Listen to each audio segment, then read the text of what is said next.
Hello guys जय Hind. So guys आज আপোনালোকক মই ক'ম যে যোনটো নতুনকৈ ভেকেঞ্চি ওলাইছে আমাৰ কামাণ্ডোখনে যাৰ ৰিজাল্ট দিব তো ইয়াতে আপোনালোকৰ ট্ৰেইনিঙত গ'লে কি কি বস্তু লগত লৈ যাব লাগিব আৰু তাতে আপোনালোক কি কি বস্তু পাব ঠিক আছে। তো মোক কামাণ্ডো লগৰ এজন ভাইয়ে কমেণ্ট কৰি আছিলে যে দাদা ট্ৰেইনিঙত আমাক কি কি বস্তু আমাক দিয়া হ'ব ঠিক আছে।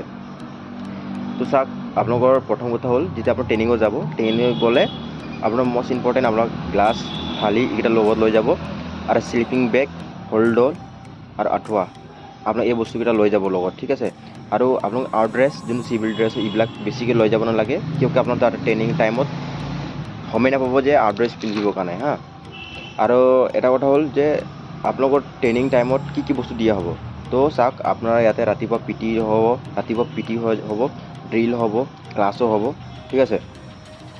তো ইয়াতে যোনটো আমাৰ ড্ৰেছটো দিয়া হয় ড্ৰেছটো আপোনালোক তাতে ল'ব নালাগে, আপোনাৰ যোনটো ট্ৰেইনিং টাইমতে গোটেইখিনি আপোনালোক দিয়া হ'ব ঠিক আছে।